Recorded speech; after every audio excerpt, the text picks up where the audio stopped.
The date is June 25th, 1876. And to explain what happened on one of the most monumental days in United States history, I need to go back a little bit. So the Civil War is this bloody affair, North versus South, whole bunch of issues, not just slavery, but that was one of the main ones. It was mainly about states' rights. And for the South, it was, well, you invaded us, so we just wanted to get away from you, and you wouldn't let us. Bloody conflict. Well, post-Civil War, you have this massive project to rebuild the South. You have massive amounts of territory in the West that haven't been settled yet. So America owns all the land that goes all the way to California and Washington State. However, there's almost no one there.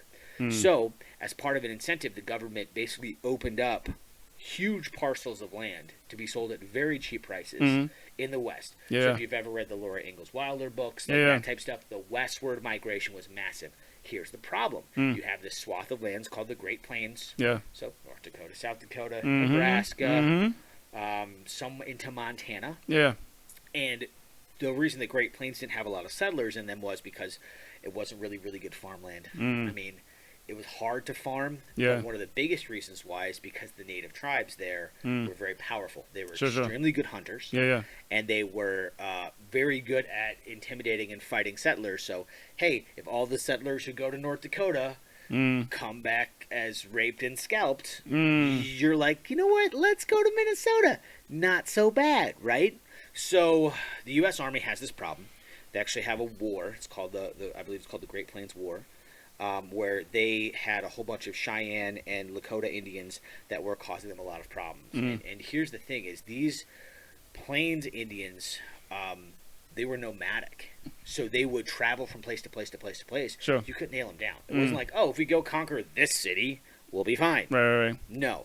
So they make a bunch of treaties with these Indians. They break the treaties with the Indians. The Indians break the treaties. It's a mess. Sounds like people. It's people.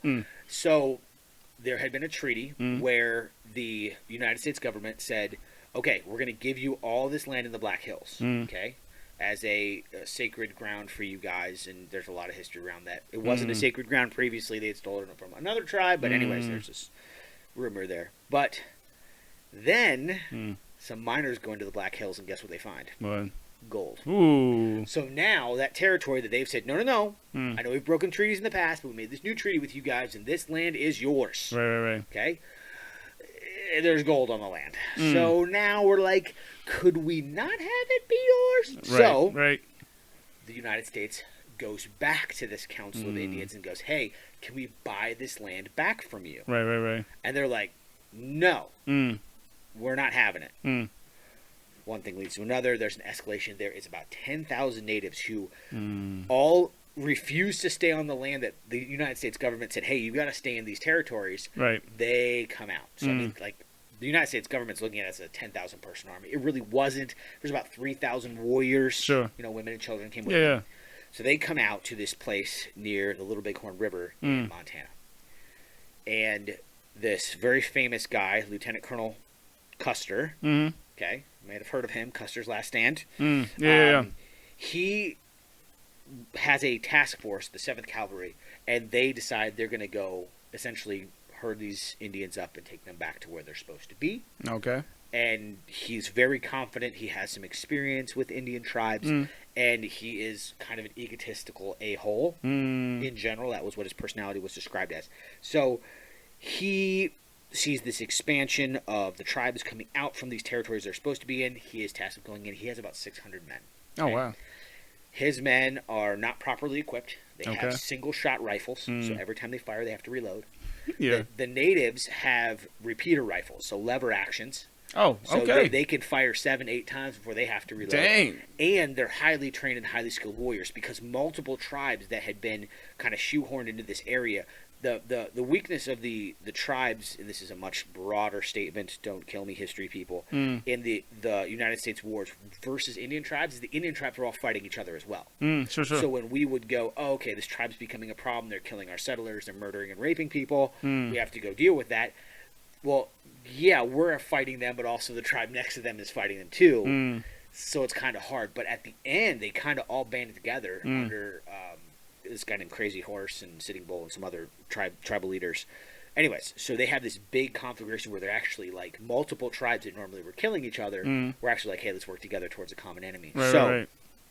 like I said, June 25th, 1876, they're approaching this valley because they're camped around this river, and Custer doesn't have good intel. He thinks it's just a bunch of women and children. He's going to basically herd them up and then push them back to where they belong. So he brings about 600, 650 guys. Yeah. There were 3,000, up to 3,000 heavily armed, well-trained Indian warriors. Sure. He is vastly outnumbered and outgunned, but he doesn't know this. He goes, oh, we have the element of surprise. We're faster. We're smarter. They're just dumb Indians. This isn't gonna take much of the afternoon. So he splits his troops up about 600, 700 guys into 4 different groups. Yeah. He takes one group and he goes north. He's gonna hook around from the north and come in, and he's got about 200, 210 guys. What he doesn't realize is his other forces were already engaged by the time he's going north. So the enemy knows he's coming. He's relying on the element of surprise. He comes up over this bluff. He sees the camp laid out. He sees nothing but women and children. He goes, awesome, this is going to be simple. We'll ride in. Right. Bang, bang, shoot, shoot. Scare them. Okay, now you guys got to do what we say. Right. Next thing you know, Custer is being hammered by heavily armed Indian forces. He's getting flanked. And then what he doesn't realize is an entire other force is circling around behind him. So the next thing he knows, as he's trying to escape this huge force that's attacking him, out of the grass are popping up guys with repeater rifles. His intel was bad. His definition of success was, hey, we're going to go out, we're going to attack. It's going to be easy. Here's what success is. Simple. Not a big deal. Right. He didn't realize he was vastly outnumbered, vastly outgunned, and his arrogance, his hubris, if you don't know that word, look it up, it's a fun word, led to his destruction. He died. Yeah. About 260 American soldiers were lost. About 150 natives were lost. It was one of the most catastrophic defeats on our soil in American history because our forces usually don't lose. Okay, if you think about it. So Custer thought he knew what success looked like. Right. He went, if I can come here and accomplish this goal, this will be success. He had no idea that success wasn't even possible. And I don't really think, I think he was too egotistical to see that there was no way that was going to happen. It wasn't even feasible. Welcome to the Real Ground, a podcast where we have real conversations about real topics that affect us in our everyday life. And also, sometimes I wear shirts that talk about tacos because they're really good and delicious. I'm Tim. And I'm Jeff. And sometimes, you know what? This is going to be now my T-shirt collection episode. I'm just going to put on, have a different, I have so many T-shirts. That's and awesome. I was, you know, I struggle with this. What am I going to wear to the podcast? I'm serious. Oh, well, that's a pretty awesome shirt. Show Okay. people. Do you see this? Move the mic. Yeah, I love it. This is Darth Vader and Darth Sidious. Okay. But this is also an iconic hip hop album. Oh. This is from Outkast. Okay. Outkast, the group, Atlanta. I know. All right. But this is actually them posing as Outkast, but it's Vader. Yeah. You know, okay, so I'm like, I've seen that cover. Stankonia. Okay. And so I'm like, sure. Yeah. That thing, yeah. Absolutely. Yeah. Tim knows all about Outkast. Sure, He's like, yeah. He's sure. like, just like Jeff. push. Like, he knows all of it, right? So, yeah. And I Sure. know, like, all the stuff he knows. But so, this is the first one, and more are coming. Awesome. So just get used to it. But I am excited. So, the funny part about that is I was actually thinking today, as I was going through my day and getting ready for the podcast and thinking about what we were going to talk about, is like, I only wear black shirts. Like, everything. I have like 2 shirts that aren't black. Really? Literally. Everything I have is like a military shirt. So I was like, I should probably wear my like one non-military T-shirt that doesn't say 9-line or grunt style on it, and you know, I have some really looks good ones though. I need to wear. That actually, I'm not against it. You know, it's your podcast, dude. have Like one. it's you I have you one. own We should 50% of probably this edit thing. out. I have one Oh, that's here it got goes. a giant bullet on the back, and this is just the tip. And it says hashtag ammosexual underneath it. Oh my god! And the best part is my ex-wife got it for me not knowing what that meant. And I laughed for 5 minutes when, don't Google that, by the way. Don't go get. Okay, so That is hilarious. the question that we're going to talk about. What a transition! I think that's a great one. That was good. The question that we're going to talk about today, and I think it's a really important one. We want to talk about the topic of marriage, which you know, Yes. Jeff and I are both experts in. We both Oh, have multiple yeah. doctorates in marriage. That's Easy. not a thing. Yeah, That's not this true. is, yeah. I am no longer married. Okay, and Jeff is married. Yeah. We both have had some really hard struggles in our marriage, I would say. I would agree. I think we have both profoundly failed in our marriages in some big ways. And we're going to talk about that in future podcasts. But today, the question we want to answer today is, who defines what success is in marriage? Because I think before we can go, okay, what is success in marriage? I think Right. we have to go, okay, who gets to tell us what success looks like? And so the from the Custer story, which I was trying to think in my military brain, I was trying to think of like the biggest military blunders in history. Right. And how most of them are because whatever the defined goal was wrong, or the intel was really bad. Yeah. So that's the question. So let me ask you this, Jeff. Mm. So who gets to define what success looks like in marriage? Because we're all aiming for that, right? I want to be successful in business. I want to be successful in my marriage. I want to be a successful parent. Like, Right. But what does that actually look like? Who gets to define that in our marriages? Okay, well, clearly, if you're listening to this episode, you already know that we're Christians. So Yes, we are. God should define our success, I agree. right? But I think everything around us has. Oh, I agree. Maybe the expectations of our parents, right? Ooh, or that's a big one. right, because their marriage. Well, so our marriage should probably look like theirs if it's successful to whatever standard we think. Or Yeah. there's no way my marriage is going to be that. Right. Or absolutely. negative Right. of it. Exactly. Absolutely. agree with that. Absolutely. Or media, right? I mean, love. There's only one type of love, right? And so therefore, that's what this must be. No, Tim, stop it. There's only one type of love, and it's romantic, and there's no other love that exists. Okay.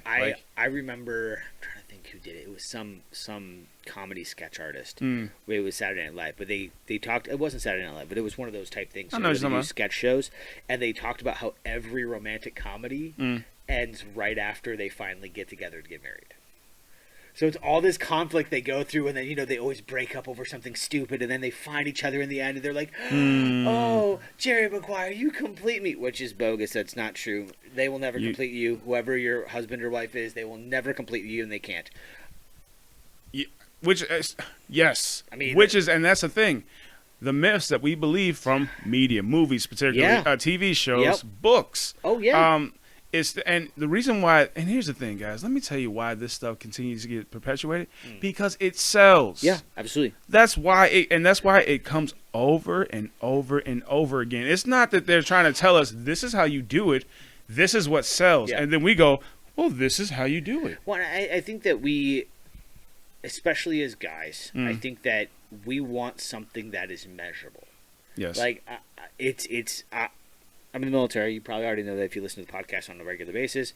Like, I love tactical things. Like, I love to be able to break down a situation to, okay, I have to do this, and then I have to do this, and I have to do this, and I have to do this. And if I cover all these bases, I'm going to be okay. Yeah.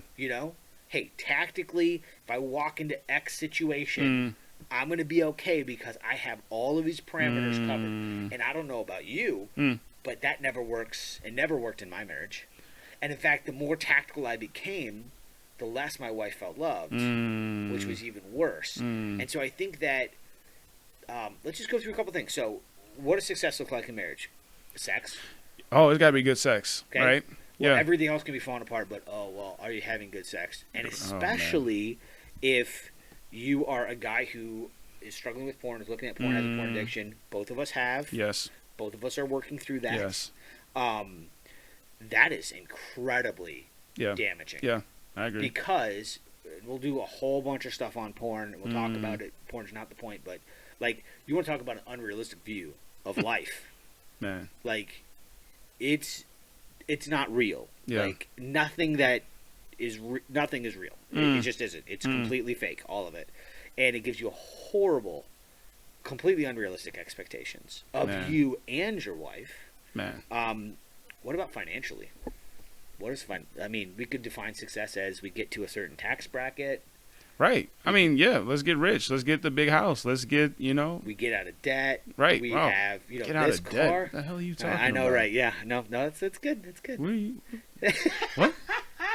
Yes. No. That's bad. We'll do a whole bunch of that. Get out of debt. Yeah. That's bad. That's bad. It's really bad. Stop. The Bible even talks about that. Tim, I like you and stuff. It's gonna be our last podcast. Get out of debt. Yes, absolutely. Get out of debt. Get out of debt. Get out of debt? Yes. Okay. But that's not going to define success in your marriage. If you say so. If you say so. All right. Yeah. Yeah. Yeah. But what are some other things, like you were saying? I would say, man, I think parenting is a huge thing. Ooh. Like, my kid, look at how good our marriage is, because look at how good our kids are. If our kids behave well, people will think that we have a good marriage. Right, yeah. I mean, think about that.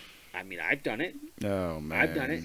And so then I can, again, that's a side issue, but then I can parent in such a way that I'm parenting for my kids to look good, not necessarily to be good. I know convicted. that's how I was as a kid. My parents were in ministry my whole life, and it was, you need to look good, because if you look bad, we're going to look bad. And I remember distinctly my dad, who I love, cherish, have a really good relationship with him now, but my dad, at that time, I didn't have a good relationship with him at all, and I wasn't a believer, and I was in a believer's home, in a very strict Bible-believing home. Yeah. And so it was this, I remember him telling me, like, you have to be good, because otherwise people will think I'm a bad pastor. And I was like, okay. So sin wasn't something that was bad. Right. Sin was something you didn't want to get caught in. Oh. Getting caught was actually worse than the sin. Oh. Because what if people found out that I wasn't perfect? Woo. What if people found out that I didn't, I wasn't the super Christian that everybody was telling me I had to be? Yeah. By the way, this is a total side topic. Pause the podcast. Pray for your pastor's kids, please. Just trust me. Just do it. Pray for your pastors. Dude. I mean, seriously. Pray for them. Like, and here's another thing. Husbands, wives, kids. Please, pray for them all. And stop putting them on a pedestal. I know we talked about this with our heroes and stuff like that, but seriously, stop putting them on the pedestal. They're supposed to lead you to Christ, not themselves. That's right. All right? That's right. And some pastors, I know that lean into that personality thing, you know what I mean? But a great personality, charismatic, and speak well are blessings from God to point you to God, not to them. Yeah. Okay? So either whether it's them doing it or it's just you doing it, stop it and pray for these people, because 100%. they are imperfect. I promise you. They need it. They need it. Man. So I just thought of one other one. Success is if I look like that couple. Oh, yeah. If I look like my pastor right. and his wife. If I look like, that guy who, whatever, fill in the blank. Yeah. Success looks like just making it. Yeah. Success looks like making it to 20 years. Success looks like making it till the kids get out of the house. Yeah. Success looks like just surviving. Right. Yeah. What else? Oh, man, let's see. I mean, you hit a lot of them. I mean, I think sex is one of the biggest ones. You know what I mean? And I think it's huge. And I think that's why a lot of married couples struggle in that. You know what I mean? Because we have these expectations for each other and this and that. Here's I think the biggest one. We should do a second show. Right. Write this down. All right, hold on. Here goes. Success in my marriage will be my wife will take care of all my needs. And I'm not just talking sexual. Definitely sexual, right? Yeah. Guys, that's what we think about, 24/7, But just she's going to fill all those holes that were there. She's going to fix me. She's going to take care of all of that stuff. And then I'm going to therefore do that for her too, right? Which is why we find that we typically find the opposite of us, right? Yeah. We typically do. Yep. And we like Opposites that. attract. It's so true. And we like that, right? Yeah. Because there's going to be this like, she brings me out of my shell, Yep. right? Or whatever. Yep. And all of a sudden, 2 years later, like, why are you so talkative? Yeah. I hate the fact that you do that. The same thing that I liked about you is now the same thing I hate about you. You know what I mean? So it's very true. My former wife and I'm an extrovert. I love to talk to people, and I will talk to anybody for a long period of time. And she's like, I have punched my 15 minutes of people time today. Yep. I'm going in the other room to Yep. just stare at the wall and not talk to anyone. And that led to a ton of conflict because I would want, and I'm a big, like, let's talk out our feelings and our emotions. Yeah. It's almost a Right. reverse role of, like, most men and women. Sure. Stereotypes are ridiculous, but they are there for a reason, okay? Sure, I get what you're saying. Stereotypes become stereotypes because it's more likely for that to happen than the converse. This is true. Right? So, and she was just like, just shut up. I don't want to talk about it. Like, just go away. And I'm like, no, we need to talk about it. And she's like, no. Yeah. So, led to a lot of conflict. I think that just a catastrophic failure to understand what the goals are. Right. And I think I fluctuate between being a very goal-orientated person and Sure. someone who hates that. Yeah. Because I grew up in a very rigid, rule-based society. And so for me, it was that, like, I want to be free, Right. But freedom without responsibility is anarchy. And so we need goals. Yeah. But we also need to understand that in marriage, you're dealing with two humans. Humans have mind, soul, and body. Right. We have multiple parts. And I think that in Christianity, we do a great job. Maybe this is a totally different topic for a different show, but we do a great job about talking about the soul.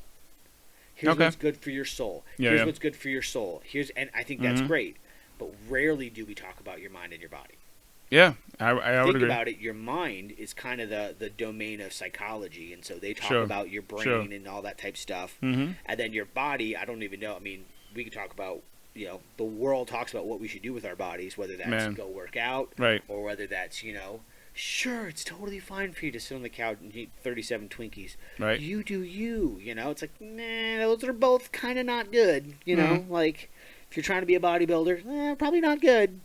Eating Twinkies every morning for breakfast, probably not good. Like, there's a balance in there. So this should be a good tension, right? Oh, my goodness. I was listening to a guy the other day on a really good podcast, actually, and he was talking. He's a doctor, but he specializes in, natural medicine, and he talks about being healthy, and people go, what are you telling me I shouldn't, you're telling me I shouldn't eat so much sugar, doc? Yeah. And he goes, yeah. And they go, well, am I not supposed to have cake on my birthday? He goes, no. You can have cake on your birthday. But if you think about it, you wake up in the morning and you make pancakes and you pour 3.5 gallons of syrup on it. You sound like Jim Gaffigan. And then you have a donut for your snack. Yeah. So you've had cake for breakfast and now your snack is cake. And then for lunch you have 3 ho-hos, Right. which is like also cake. And then you're at dinner, you're like, I was pretty good today. I'm going to have a bowl of ice cream. It's like, you've just eaten cake 4 times in a day. Cake on your birthday is fine. But cake every single moment of every other day, maybe not such a good choice. Have you heard that Jim Gaffigan bit about pancakes? Oh, I think so. That's exactly what you sound like, and it's good. I mean, like you're It's just true. saying, like it's like who came up with this? Oh, yeah. Who came up with this? Yes, I remember that bit. I love Jim Gaffigan. He's very funny. He's hilarious. He's one of my favorite comics. Yeah. He's good. But I mean, you're hitting the point. It's just we what are our expectations, and why are those our expectations? I think that's the biggest one, right? And so, like, some of the ones I mentioned have been some of my biggest ones. Me and my wife were talking about this today. Like, I met her for, I'm looking at all my imperfections, hoping to show my best things, hoping that this person likes me, vice versa, right? Yep. So, and I see this person that I'm very impressed with. She's a great A student, never been that, right? She's going to get her degree. I'm not in school at the moment in time. Like, Sure. just like she's got it together. She's headed somewhere. Oh, okay. You know what I mean? Got it. And like, and I'm trying to figure things out, and I want to get better. So this is what I do, and this is the truth, and I mean this. Seeing who she was has made me want to be better, That's awesome. and it's a good thing, right? But then I start seeing imperfections. I'm like, in her. Yep. Oh, all right. I know I have imperfections. Yeah. Yep. But I see the imperfections in her, and I'm Yep. like, but if you're broken, how are you gonna help me? I didn't say that out loud. Oh, Right? That's in there. But it's in there. I'm like, yo, yeah, Oh, you my don't have it together. Not that I'm judging you, but I'm like, I want someone who has it together because I need someone to push me. You were my hope for success. Oh, bro. And if you're flawed, how are you going to help me be less flawed? Like, I don't need someone who's just like me in this sense. I need someone better so that I can strive to be better. you know. And so that's one thing that's crippled us. So good though. But think about that. I'm going to zoom out for just a Yeah. second, because think about that. You were going, I need something better than me to fix me. Right. I need someone that is beyond my abilities, who has it all together. Come on, bro. Come to on. come and heal my brokenness, because clearly another broken person can't fix me. Keep going. Come on. Keep going. Keep going. It's almost as if What? we need this Savior who is made just like us, who walked through all the pain and struggle that we did as human beings, but was perfect, and therefore can go, okay, and Come on, in bro. the same Come on, bro. sentence, book of Hebrews, can go, yes, I can totally sympathize and empathize with your struggle. Right.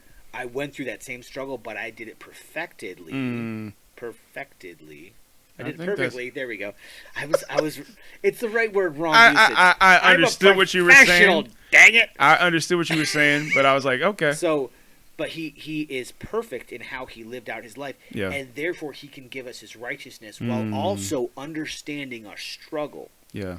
And I think that is so crucial. And before you go, Jesus was never married. You are correct, except for the fact that Jesus married us as the church. Hey. So he gets all of our dysfunctionalness, Hey. not just Come on. one dysfunctional woman. Come on.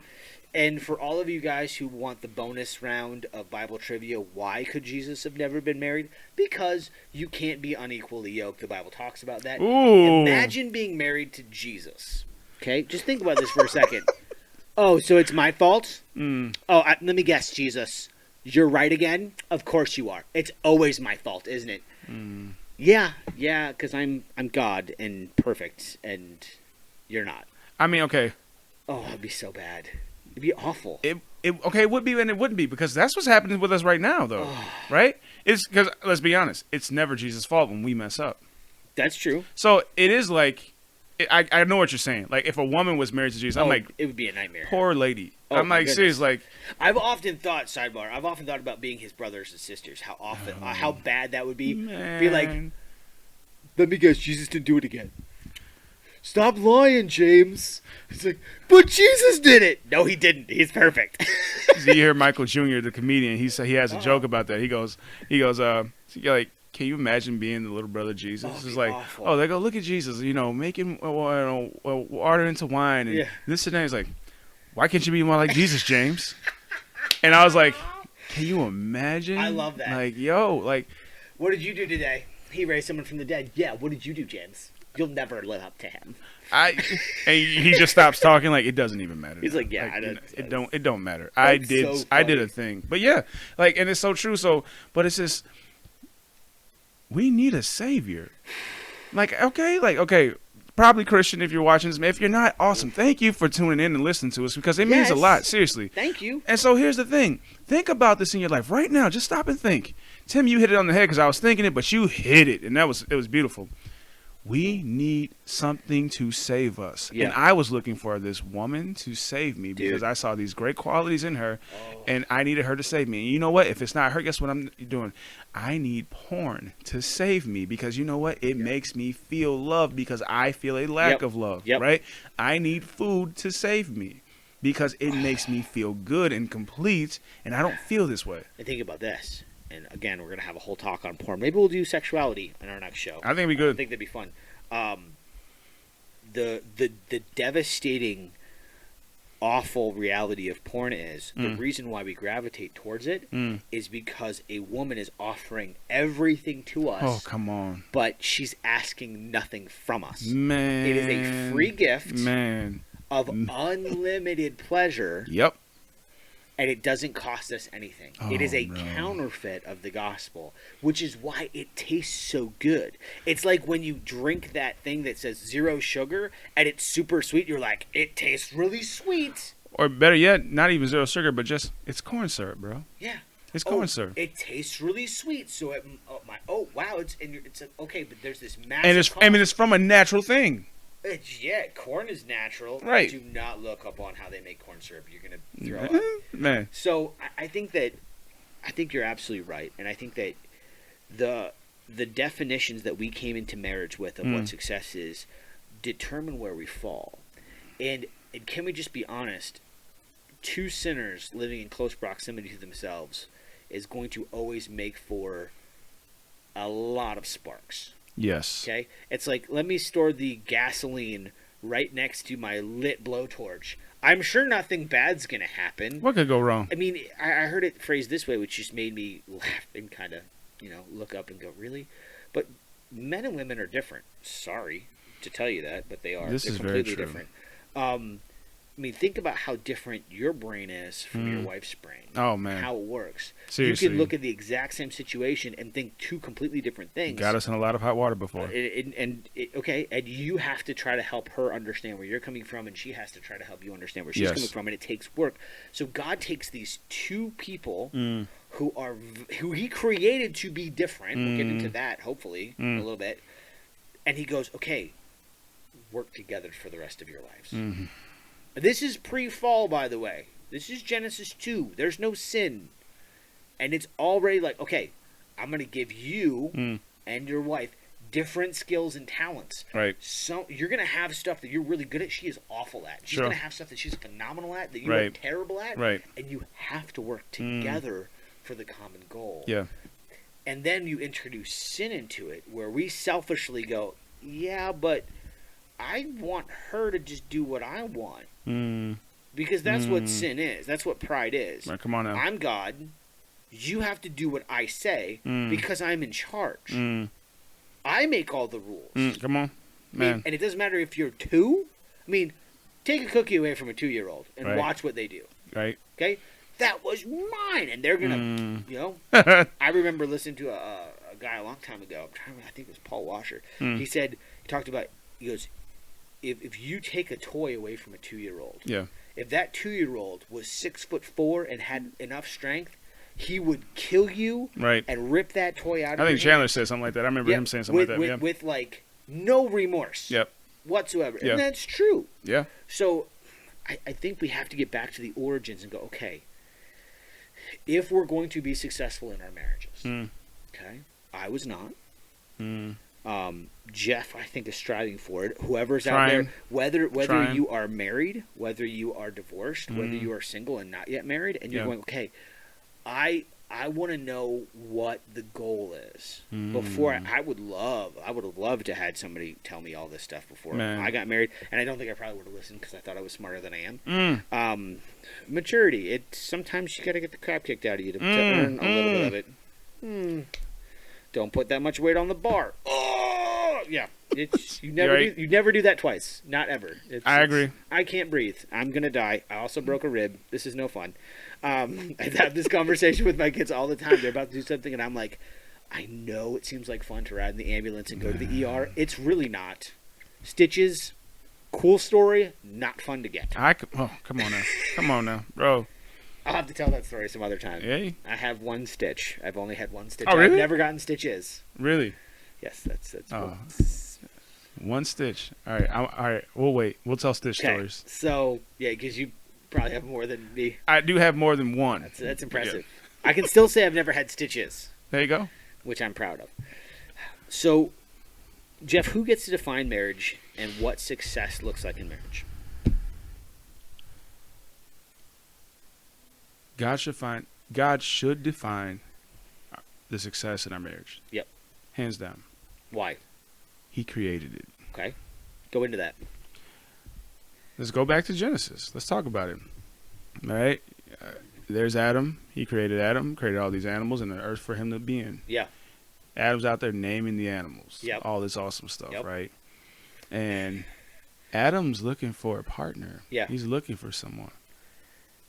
There's no one there. No. He like it's cool people, cool animals, and there's Yep. there's a dog, supposedly his best friend, right? Yep. And he's Awesome. cool. But you know what? The dog goes hangs out with the other dog over Yep. there, and they do dog stuff, This is true. And God sees Adam. Yeah. God sees Adam. Yeah. He goes, it's not good for him to be alone. No. It's not good for him to be alone. No. And so God literally, while Adam is asleep, takes a rib out, Yep. puts it in the dirt, Yep. and forms Yep. woman. Yep. All right? She wasn't even called woman yet. Yep. Because Adam then woke up, saw her, and goes, she will be called woman. because she is from me. I'm probably saying it a little wrong, but Yep. and you know it. But I love it. amin, literally Yeah. mine. You Yeah. know what I mean? Yeah. Like she is my partner. I see all these animals that I've named, Yep. and they have partners. Yep. This one's And they're mine. not like me. Right. This is bone of my bone. This Yeah. is flesh of my flesh. You will be called woman, for you were made from me, Mm. for me. We are, and then God says later in the Bible, he says, therefore a man shall leave his mother and his father, Yeah. and he shall become one flesh. Mm. Oh man, I want to get into this. So literally, the word, the Greek and Hebrew word Yeah. for sex in the Old Testament, Yeah. literally means the intermingling of souls. Mm. Yeah. So there's Raya, Ahava, and then this word dode, and the Yeah, dode dode, has yeah. this idea of intermingling of souls. And I have a friend who's a Hebrew scholar, uber nerd. Maybe we'll have him. He's awesome. Yeah. Scott, shout out to you if you're watching. What up, Scott? He's brilliant, and he's taught me a lot of things in the short time that I've known him. But he talks about how the word for marriage literally was like, when you have sex, then you're married. Sure. Like, because it was this incredibly intimate thing. It's like, okay, that's where that union starts. That's Yeah. why in traditions it wasn't just, yes, you would have the ceremony, but you weren't married until you consummated the marriage Right, and had right, right. sex. And so there's this intermingling of souls, which is so much more than sex. We'll talk about sexuality in a different podcast. Yeah. But it's this idea of oneness. Right. And Right. it's this beautiful echo of God, because you've got the Father, the Son, and the Holy Spirit. They are one. They are separate, Yeah. but they're also one. They're united in their love for each other and in Yeah. their intimacy, obviously not sexual intimacy. Right. So you go from Genesis chapter 2, Mm. bone of my bone, flesh of my flesh, Yeah. and God says, be fruitful and multiply. Well, how does that happen, I wonder? For all you prudes out there who are like, the Bible doesn't talk about sex. I beg to differ. There's an entire book of the Bible just dedicated to sexual pleasure. We'll get to that some other time. Come on. It's not about Jesus in the church. If you think that, you're really creepy and weird, I'm sorry. I'm dead serious. There's Bible scholars who I Yeah. respect who I think get that very wrong, because if you read that, anyways. So you have this oneness, this beautiful intimacy that's emotional, physical, spiritual. Yep. It echoes God's relationship with himself. Yeah. And then we go from that to Genesis chapter 3. Right. Genesis chapter 3, things go Goes bad. very, Goes bad quickly. very bad. And it's this, the serpent comes in and just starts to lie to Eve about what God wanted, why he did this way. Did God really say? Yeah. Did he really say that? Did he really say that? Right? And then you have Is he really good? Does he really know best? right. You seem to be pretty smart. And he knows if you eat this thing, you'll be just like him. He's envious of you, Eve. And then we have Adam, who's there. He wasn't even like in another garden doing something else. He's Husband there. who was with her, Man. and he ate. And he ate. I'm like, and he knew. You know what I mean? Like, and so it's just. And then what happens after that, right? You know, like we talked about this before, but Yeah. you know, but it's that thing. It's like, and then God goes, did you eat this fruit? I told you not to. Adam, Yeah. that woman you gave me. Yeah, she's defective. Yo, like I what you hope mean? Like this you better be a beta version. you, 'Cause like- God, this you- better not be the release version, because you like do I have obviously 90 days? Like this is like I don't have a receipt, but do I get store credit or something? This Because one's defective. the- Can I exchange it for a different model? what are you? She gave it to me. Why would she Yeah. even do that? You know I what was mean? just there. What are you? And I mean, I was doing stuff, and then the next thing I know, she's like, "Snack time is here," and I didn't want to, be I wanted a disrespectful. sandwich. I told her to make me a sandwich, and she gave me this piece of fruit. And like this is what happened. So technically, they were barefoot, and I mean, they didn't really have. She might have been pregnant. She might have been pregnant. I don't think they necessarily had a residence at the time, Yeah. but they were kind of in the kitchen because they were surrounded by food. This is so true. We're gonna get in All trouble. right, ladies. I don't care. It's gonna be great. We are joking, okay? Like Sarcasm is a thing, and we are joking. I remember- Ladies, we love you. I promise, okay? I remember, I think it was a comedian, I don't remember who said it. They were talking about, the whole, well, I just want, women should just be barefoot, Yeah. making food in the kitchen. And he talked about, like, my wife's been pregnant. Your feet hurt a lot. You're going to be barefoot during pregnancy. Hey. At some time, she's going to be in the kitchen because she's going to need a sandwich. So, like, That's hilarious. sometimes stereotypes are true. That's hilarious. Yeah. Oh, so get this. This happened the other day. Oh God. Okay. And this is just based on my house. Okay, my wife does most of the cooking. Like when the summer comes, I get on the grill a lot. Yeah. Actually, we grilled chicken today. I did that. Yeah, it was good. Didn't invite And me. no, don't worry. It's Dude. coming. It's coming. It's coming. But so love it. like I the love other it. I day, love it. my boy Julian is outside. Yeah. We got a neighbor girl. They about the same age, and they're playing house, Yeah. right? And then she goes, "I gotta go. I'll be right back." He'll go, and you just wait right here. So my sister's telling me that she saw the whole thing. She goes, Yep. he just sat there and just watched her go in the house and came back, and she ran back and sat by him. And he goes, "Okay, now you have to cook." And I was like, "What?" What? I love it. I was like, How I was old like, is Julian? "He's 5." Oh, I love And it. I was like, "Oh, it's hilarious." Yeah. I'm like, I love it. I'm like, he's not thinking anything like No. sexist. It's No. like, mom does most of the Yeah, cooking in our yeah. house. Yes. That's it. And dad always appreciates it and tells the boys to Yeah. thank mom for it. You know what I mean? Yep. But I like in the moment it was like, I love it. I oh love no, you know what I mean? But Well, and stereotypes are so funny because, again, stereotypes are there because, they exist because at of some point tradition. they're true. Well, and At some point, I was talking about this today. We're going to talk about race and it's going to make some of you uncomfortable, which I think is really funny. But, the stereotype of, well, black people like watermelon and fried chicken. This I think is it a- was yeah. Chris Rock. It was either Chris Rock or I think Eddie it Murphy. might have been Dave Chappelle. Oh yeah. Who's like, who doesn't like watermelon and like everyone Bro. likes watermelon and fried chicken. Like- Like how is that? It was Dave Yeah, Chappelle. it was, It's like- yeah.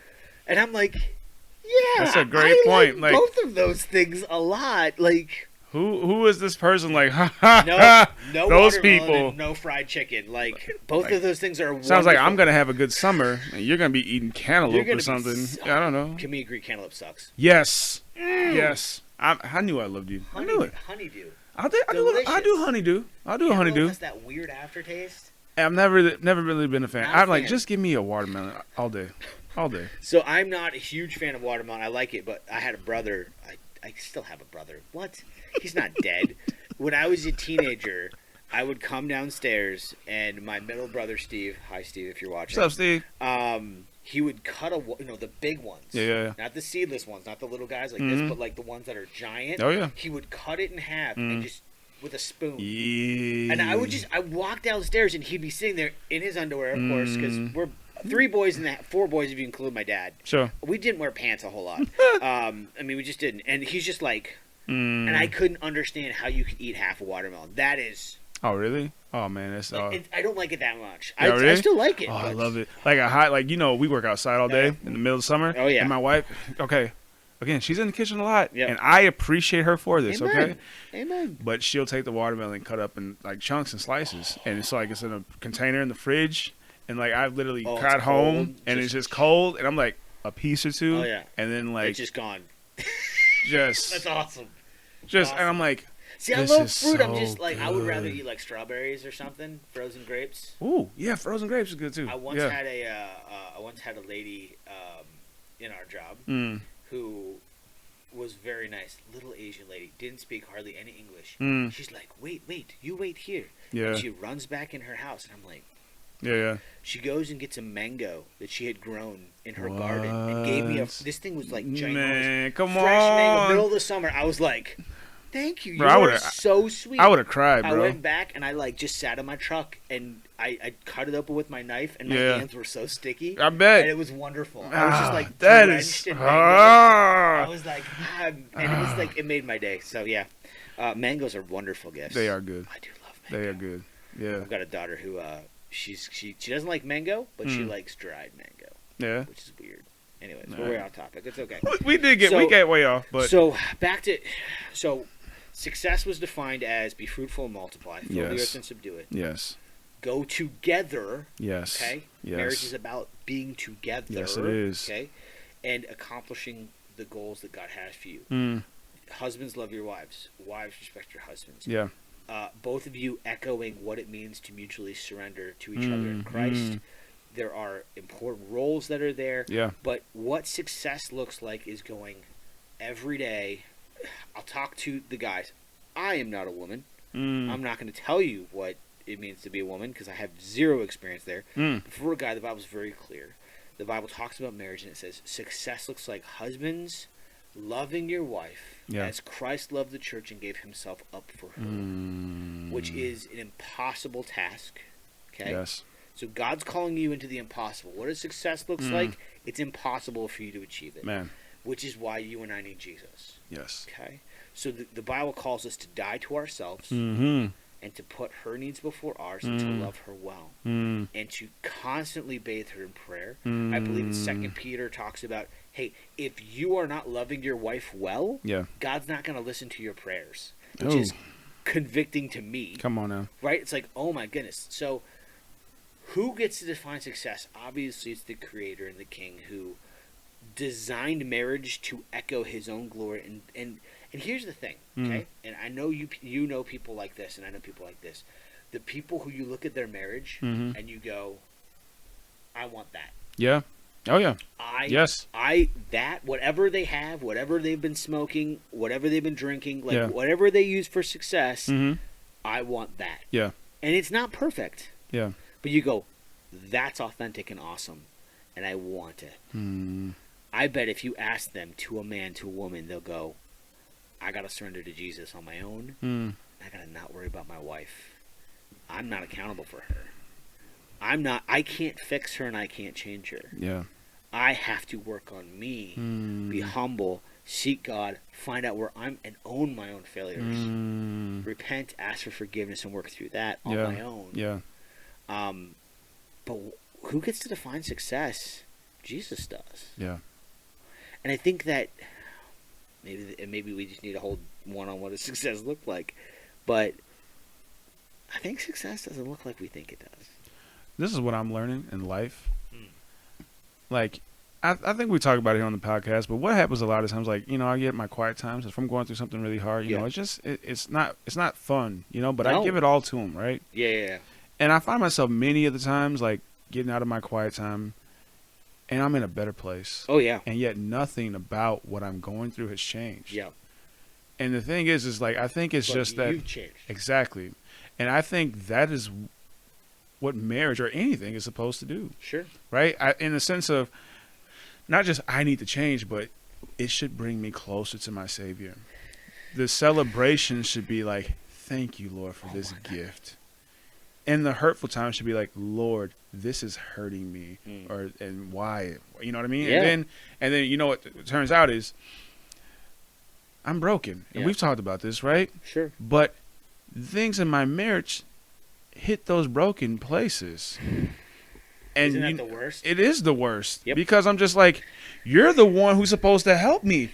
Now you're doing the worst. And because she's the closest person to you, yes, she intimately knows your brokenness and knows where she can poke it, right, where it's going to hurt them most. All right. Oh, and let's be honest. And sometimes it's very unintentional, accidental. Yep. And then sometimes it's very Absolutely. intentional because I probably hit her point. You know what I mean? We were talking about this today, me and Elise. We was like, Elise is my wife. Hey, Elise, I love you. All right. I love you too, not in the same way. Yeah, right. And like we're sitting there, we're talking about buttons. As triggers, right? Okay. And we're like Homer Simpson. I was confused there for a second. I was like on a shirt, like right? buttons, like sewing. Don't you just love buttons? They're just there, right? Yes, I too am Amish. Right. So no, we're talking about buttons that you push. Yeah. We were talking about metaphorically, but physical buttons. Yeah. Homer Simpson. Where he works at the nuclear plant, right? Plant, yeah. And you see all this stuff around him. Like we were imagining like. What if there's like a big red button and it had like one of those like covers over it and a lock on it? Yep. And it was like, what's that button? Oh, that's the self-destruct button. Yeah. If I hit that button, the nuclear plant is going to blow up. Everything goes boom. And everyone is going to die, and so am I. Yeah. And you're going, that's why we have the cover over it. Right, and the key. Right, and the key. Yep. Right? Yep. Why do you have that button? Right. Why does that button exist? Why does that button exist? Who put it on the panel? Exactly. This is a terrible idea. can we just do something to get Yeah. rid of that button? Where can we cut the wires to that button so it doesn't work anymore? So, and that's the thing. God wants to remove those buttons in our lives. I agree. And this is what I've done. We both admitted this today. Because she'll hit that button. Intentional or not intentional, she'll hit that button. I'm like, you're not supposed to hit this button. Yeah. Why are you touching that? Why are you doing that? And I would be so much better if you stop hitting that button. I love where you're going with You know this. what I mean? Keep going. If you stop hitting that button, I'd be so much better. Oh, this is so good. And God's like, I keep allowing her to hit that button She can get rid of it. so you can come to me so I can get rid of that button. That's so good. I mean, that's what it is. Dude. Like we talked about this before, with the argument we had, but me and Elise had before, but it's with every argument we've ever had, it typically stems back to something that probably has nothing to even do with her. No, it doesn't. It's just a trigger for you. Right. And I'm taking that even further. Like, meanwhile, God's going, Jeff, I want you to take that button off your console. Yeah. And for the last 30 years, let's say, your entire life has been, I have to protect this, because if this thing gets pushed, it's over. It's done. So I have to fight and claw and scream to go, don't you ever touch this button. Okay. Man. And yet the whole time God's like, no, we just need to get rid of it. We need to make that so it doesn't do anything. Right. So someone can bump into that button all they want. It's not connected to the plant anymore. That's so good. Man. Oh my goodness. So maybe we'll end with this, okay? And again, I think we need to ask more questions than necessarily provide answers, because we're just two dudes. We're not brilliant. We love Jesus. We're striving to follow him. We make a lot of mistakes. Yes. Hello, divorce guy. So I really don't have a lot of this is how you fix your marriage, okay? And with that said, I just want to applaud you. I mean that. To come on here and talk about this stuff, because it ain't easy. No. And I remember texting you what are we gonna talk about? I was like marriage. I was like, ooh. I was like, dang it, maybe I should maybe we shouldn't, And I was like, okay, we don't have to talk about marriage, because we can talk about just relationships. Yep. Because the truth is, this is the honest truth. Yeah. All that we're talking about with marriage in this sense, it translates to every relationship you have. It does. Honestly, because my kids hit those buttons. Yep. My friends hit those buttons. Yep. So the reason why it's so much more extreme in marriage is because marriage is so much closer. It's the most potent. Yeah, it's the most potent. It's the closest thing to you, and it's one of those things that. So maybe I ask this: Would you give Jesus the ability to define what success looks like in your marriage? And would you surrender that to him? I mean, it sounds cheesy, but you and I both know the power of prayer and the power of speaking that prayer out loud with actual words, not just going in my head. That's important too. You can do that. Yeah. But the importance of going, okay, Jesus, I give you the ability to tell me what a successful marriage looks like. I give up my standards of, well, man, if we just had sex 3 times a week, if we just didn't have any more debt, if we just got the car paid off or the house paid off, if our kids just wouldn't fight all the time, if we could just get more sleep at night. Look at me. Hey, listen to me, guys. You young guys out there, and I pray there's some of you who maybe have just gotten married, you're starting to have kids. It gets better, okay? But right now you're not sleeping a whole lot. I totally get it. God loves you. Push through it. Drink coffee. You'll survive. Yeah. But give him that ability. Go, okay, Jesus, I have held on to all these ideas of what success looks like. And I've been getting smoked like Custer at the Battle of Little Bighorn. Would you redefine what that looks like? Yeah. And I give you permission to define what success looks like, and let him have it. And it might shock you. I think I know it shocks me when I do that, when I give that to Jesus, because I sleep better at night. Because I'm not the one defining it. Now, does that mean you don't work on your marriage? 100% work on your marriage. Yeah. Listen, and we'll have a whole thing based on that tactics. But may I say this, though? Yeah. The number one way you can work on your marriage is working on yourself. That's right. You can't change your spouse regardless. No, you can't. The complete dynamic of your marriage will change if you change. Stepford Wives is not a thing.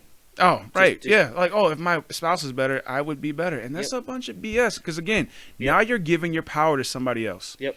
I would be better if Tim wasn't this way. That's true. That maybe that's true in a sense. Maybe. But Nope. how about I work on myself? So Yep. regardless of who Tim chooses to be, I'm going to be okay. And therefore, this friendship or relationship is okay. In the same way. Like, yo, let's talk about it. You know, we were talking about this stuff, right? Sure.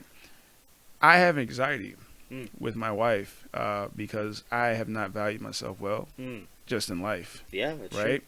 I mean, honestly, just things have happened, and we're going to get more and more into those things. Absolutely. But I also think it's important for us to talk about real life examples that we live Absolutely. through. And I struggle with, I think my wife's going to cheat on me. Mm. I think she's going to do something. I think she's dishonest. Oof. I don't think she's always honest. Mm. And then instead of like trying to figure out what that is, or Yeah. you know, or no, Where that's coming from. I've investigated that. I mean, what I mean is I'll look through her phone, and I'll accuse her of stuff, and then like bro, it's been destructive, Yeah, destructive. absolutely. Don't even know how this woman's still here. If I'm being honest, God's I'm grace. serious. God's grace. That's it. And it's all this insecurity, anxiety for me, but but me healing from those things, Dude.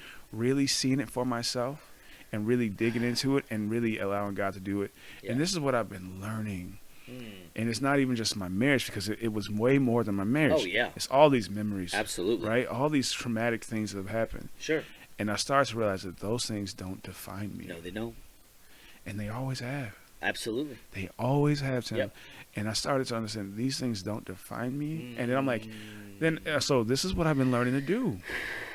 When that thought comes, like, well, why is she talking to Yep. so-and-so for so long, or Red this flag. and that, Red right? flag. And like this, it's creeping up, and I'm trying to be okay, but I'm not okay, and I don't know what to say to people, because if I say it to someone, someone's gonna be pissed. How dare you accuse me of that? You know, which has happened. And so this is what I do, and this has been hard for me. Let's just say she is talking to that guy Yeah. emotionally or whatever. That doesn't define me. Doesn't. It doesn't. It doesn't. I'm not saying it wouldn't hurt. Absolutely. I'm not saying it wouldn't feel good. You know, like Absolutely it would. You know what I mean? But it does not define me, It doesn't change who you are. right? Or and here's another one. Well, maybe if I was more emotionally available, this wouldn't happen. That it could be true. Okay. There could be some truth to that. But her choices do not define me. I've had to heal and learn that as I've gone through the last 7-8 months of my divorce, which Yeah. has been catastrophic and really hard. And I'm really grateful that God has healed Man. a lot. You can attest to that. Yeah. Had a thing today with my daughters that was really having a hard time, and we're I live in my friend's house right Yeah, now, and yeah. They were there and just kind of listening to it, and she Mm. stopped me. Lori stopped me tonight. She was like, "You handled that really well." Hey. Like I heard how stressed out everybody was and how stressed you were, and she's like, "You didn't react like you used to." And I just wanted to encourage him that. And it was like this moment of like, yeah. Yeah. And here's what's so beautiful about that. Mm. Right? And I know we're going long, and I don't care. It's our podcast. It's our podcast. We can do it. We can do whatever we want. Yeah. Will anybody listen to it? Probably not. But you know what? I'm okay with this. Okay. Prove me wrong. Sure. Prove us wrong. But here's the thing: when we are freed, when we are freed from our own ability to define ourselves. Okay. Because here's the thing: if you let your wife define what success Yep. looks like for Yeah. you, you're always going to be failing. Yes. Because she's imperfect. Oh man. So her perspective is always flawed. Yes. If you define your success in marriage by your own perspective, Mm-hmm. you're always going to be failing because your perspective is flawed because Right. you are a broken person, just Come like I on. am. If you go, well, I'm gonna ask Tim how my marriage is doing, and if Tim checks off, I am imperfect, and guess what? So you're always going to be striving for this imperfection, and you're never going to attain it. Can you hold that thought? No. Hold it, because all right, I don't want you to forget it, because yeah. you're on a good point. Yeah. Just you hit me. Yeah. Stop going to your friends. Okay. Now it's good to have people in your life, Yep. and they should love you. Yep. And hopefully they're praying for you, and if they're Christian, because if you're a Christian, this, if you're not a Christian, I get why you wouldn't do this. Yep. But your friends, if you are a believer, should refer you back to what the Bible says about marriage, and therefore it should convict you of where you've gone wrong in this, and you get closer to Jesus. But oh my goodness, yes. But don't go to people like, oh, you need to leave. And here's the thing. And now, if you're in an abusive situation, get out of that situation. Your safety matters. And your safety and physically abusing you, get out. If someone's abusing you, like, get out. Seriously. Yes. So I'm not saying that, but what I'm saying is when there's conflict and you're trying to figure this out, go to someone who's going to help you through this in the right way. I could not agree more. And someone who is going to love you enough to tell you you're wrong. Oh. Because I know for me, I'm so grateful for that because I have you in my life. I was just talking with somebody just the other day about this.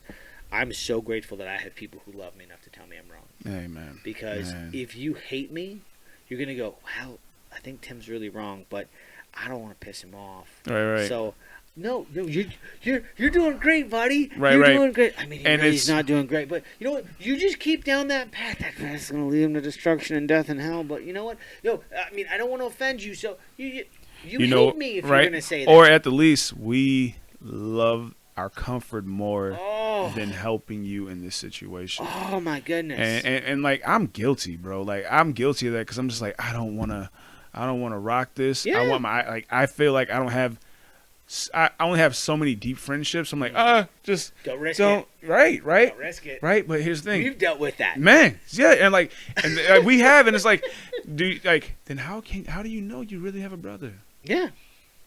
Like, how do you know? So for those of you, we're gonna jump. Jeff and I have never disagreed on things like politics, or race, never, or church, or doctrine. We've never disagreed. We're never. Like, are you a Star Trek guy at all, or no? I know Star Trek. Yeah. Okay, so like is it the Borg who do the mind meld thing, where like they all think the same? I don't know. I think I know what you're talking about. I don't know enough about it. Okay, I know, but I know something. But it's like, it's also Hive the mind. Force. It's the Force. I'm a more Star Wars guy. Can you tell? Right. Like, me too. Like it's like Star Trek's for nerds. My dad's a Trekkie, by the way. Really? Yes. That's awesome. Oh man, are you a Trekkie? No. No, okay. No? I'm not Star Trek. Oh, really? No, because I'm like, he's. I have friends who are, but I'm very much a Star Wars nerd. Yeah. To the point where Yeah, let's do it. Let's do it. Like I've read the You read the books? Okay? Yeah. And the books that are no longer canon because they were like Disney bought it and we're like, yeah, that didn't happen, and some of them are really good, and some of them are terrible. Sure. So I know why they did it because there was like so many Star Wars books written that there was stuff that blatantly contradicted each other. Got you. And there were some that were really, really good. I'm looking at you, Timothy Zahn. Here's a shout out to you. I love you, Timothy Zahn. Love you, Timothy so much. Zahn. You know it is. I have no clue. So good. But if he loves you, I love you. Grand Admiral Thrawn. So anyways, he wrote what's kind of the definitive Star Wars books. They were super good. He wrote a whole series in there. Anyways, they're so good. They took some of his ideas and actually put them in the Star Wars Rebels and other stuff because it was such a fan favorite. Okay. Yeah. No, that's dope. Grand Admiral Thrawn, one of my favorite characters of all time. One of the greatest villains, way better than the Emperor. They totally should have had him be the bad guy. Brilliant, super intelligent, comes from... don't have time. But I love Star Wars, and I love the books, and I'm a nerd about that because of the emotionalness of it more than Star Trek, because I think Star Trek's very logical. Sure. And Star Wars is more emotional. I can see that. I can see that. Yep. That's probably why I go with it too. But the point you were trying to make is we struggle in this. We have life. We have different points of view, and they hit buttons with each other that are not easy or fun to deal with. But let me tell you something. You have a marriage. Yeah. You have a spouse that you love, right? Chances are more men listen to this than women, but I don't care. Yes, hopefully. Men, you have a wife that you love dearly. Yep. Women, or you want to have a wife that you love dearly. Come on now. One or day. Women, you have a husband that you love dearly or that you want to love dearly. Have him listen to the podcast. Seriously, come talk to us seriously. Yeah. And figure out yourself. Yeah. Figure out what are the things that you can do. Yeah. All right, not to just appease this person, but who you can be. So All right, I think that that's so important. I think that when you see the real thing, you understand fakes better, right? So I know everybody's used this illustration before, but I'm going to use it. So when the Secret Service, which the Secret Service is in charge of our currency, most people don't know that. That's I didn't actually know that. what they were originally. I Yeah, had they no were idea. originally designed to guard our currency. So Oh, wow. if you are counterfeiting, Mm-hmm. Secret Service and the FBI are going to work together to bust your butt. Yeah. So the reason why, the first thing they do when they give someone who's specifically working in counterfeiting, Yeah. is they give them real $100 bills, Right. and they just do this. They just feel them Mm. because the whole point is they don't give them fakes. Yep. They go, this is the Yep, real thing. yep. Learn what this Uh-huh. feels like, what it smells like, when you Mm. crinkle it, what it sounds like, the way it creases, all that. Because then, as soon as you touch a fake, you're going to go, You know. fibers are too thin in this. Oh, The dye. that's good, man. So this dye is supposed to be, this shade of blue. It's not. Yeah. Oh, this the special stamp you can only see under the light, right? Yeah, it's a little to the left of where it's supposed to be. So they don't go, here's all the defective things. So that's going to tell you what's defective. They go, no. Here's what's true. So I would encourage everybody to let Jesus define it, because here's what's going to happen: if you let Him define what success is in your marriage, and you repent of not letting Him do that before, but you go, okay, Jesus, I'm going to let you define what success looks like in my marriage. Then all these other things are going to start to fade away. And you're going to start seeing them for what they are.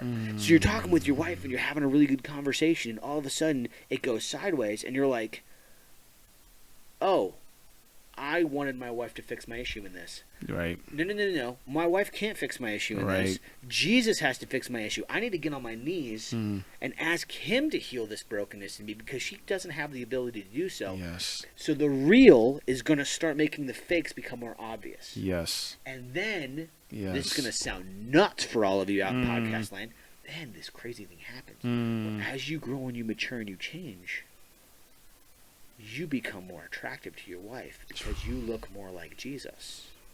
And Jesus is always more attractive than you, no matter what you think. Come on now. So maybe we'll end it there. Will you, and will I, will you, Jeff, Yeah.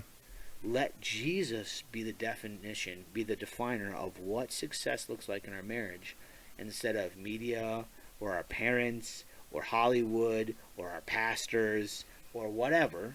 Yeah. Okay? Yeah. Will we let Him do that, or are we going to keep trying to fix it ourselves? Yeah. And so I will just piggyback on that point. Do it. Will you let Jesus define your life? Mm-hmm. Not, we're talking about marriage. Yeah. But my hope is for this. If there's someone who doesn't know Jesus, Yep. right? You're like, this Christian thing is weird to me. You guys sound stupid. Yep. Right? And you're listening. And if you're listening for this long, Awesome. you're listening. All right? Thank you. You're coming. But, right? Hey, okay, maybe this Jesus thing will help me out better than whatever else has. Right? Yep. This is the truth. I know this is where you are.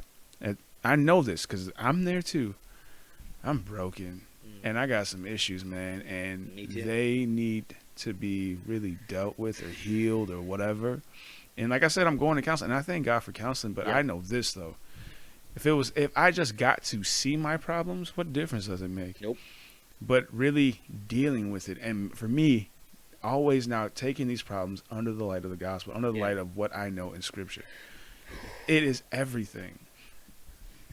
What is the worst that could happen to you if you try to see if this Jesus could really help you? I think we should leave it right there. I think that's perfect. So until next time, stay real And stay grounded.